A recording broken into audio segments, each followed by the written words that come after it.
Абдулла Ташиевич, Кыргыз Республикасынын президенти Садыр Нуркожоевич Жапаровга кайрылуу сунуш. Урматтуу Садыр Нуркожоевич, сиз демилгелеген Жашыл Мурас улуттук программасы өлкөбүздүн экологиясын жакшыртууда жана келечек муундар үчүн жашыл мурас калтырууда өтө маанилүү кадам болуп саналат.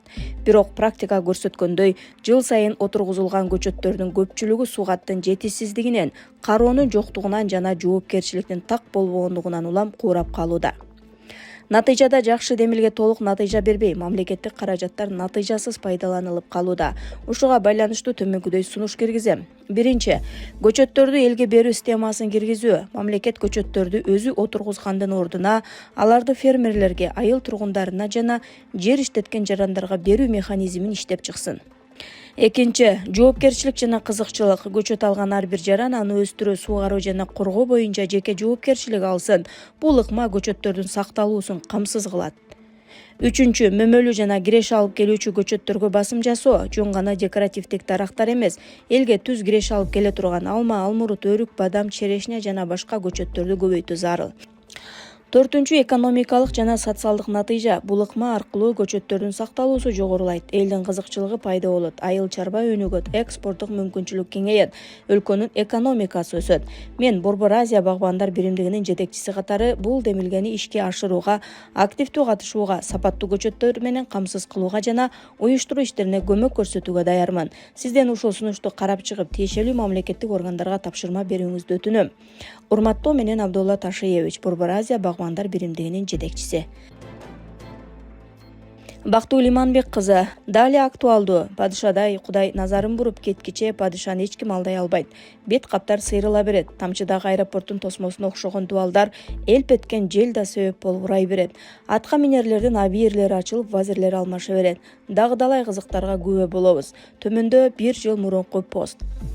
Падышаны эл шайлабайт. Кудайдын назары түшкөн адам падыша болот. Дагы да айтам, падышаны тактан кайсы бир күчтөр кулата албайт. Кудай назарын буруп кеткенде падыша тактан өзү эле кулайт. Кудайым падышадан качан назарын буруп кетет? Өлкө башчыларынын тарых таржымалын окуп келе жатабыз.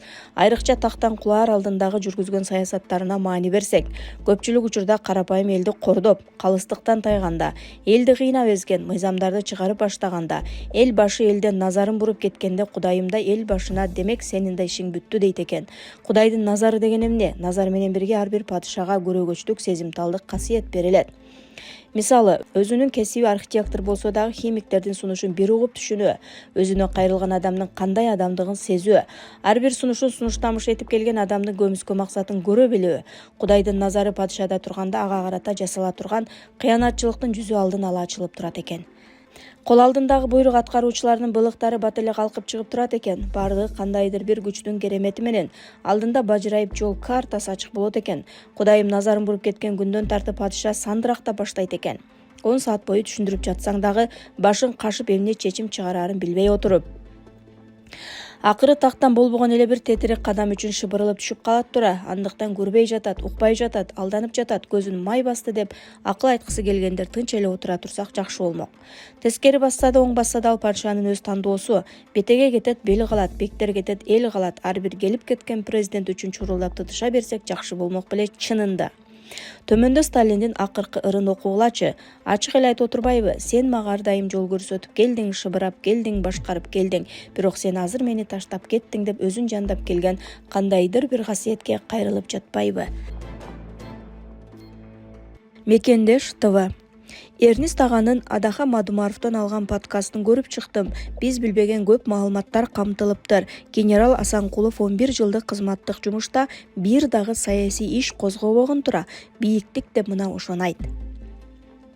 Мадумаров бизди мактоого да, каралоого дагы муктаж эмес. Социалдык желеде текебер, өзүнүкүн кое бербейт, өжөр деп көп айтып калышат. Мен текебердик көрбөдүм. Өзүнө жоопкерчиликти жогорку деңгээлде кое билгендиктен тынымсыз өзүн өстүрүүнүн үстүндө жүргөнүн көрүп суктандым. Ошондуктан дагы элди өссүн, коркок болбосун, чынчыл болсун, калп айтпасын, бир сүйлөсүн, билим алсын, китеп окусун, айтарга сөзү болсун, сөз байлыгы кенен болсун, сөздү учуру келгенде айта билсин, адамгерчилик сапаты булгабай аздектесин деген таризде бизге таамай, чучукка жеткире, намыска тийип чычалата сүйлөгөнү ошондон тура. Эгер адам өзүнө планканы жогору койбосо, башкадан талап кыла да албайт. Эс тутуму мыкты, ой жөгүртүүсү кенен, дүйнө таанымы кең, ар кандай багытта эркин сүйлөй алган, эң маанилүүсү кыргыздын кыргыз болуп жаралуусуна салым кошкон, ар бир ата уулдун тагдырын, жасаган ишин ийин жибине чейин билгени — бул ошол кыргыз изин алып жүргөн терүү легенда. Өз эл үчүн башын канжыгага сайып койгону, өмүрүнүн аягына чейин эл башчысы болуп кызмат өтөө үчүн ушунча жылдан бери өзүн дайындап келе жатканын жашырбаптыр. Мага саясат жазган такыр жакпайт, бирок өзгөчө инсандардын таржымалын көрүү, таануу үчүн айрым убакта ой пикир калтырып кетем. Урматтуу төбөлдөр, бул китепти коомчулукка жарыкка чыгарганга уруксат берсеңиздер, биз да окуп тамшаналы, деп жазат Бакуля Жумабаевна.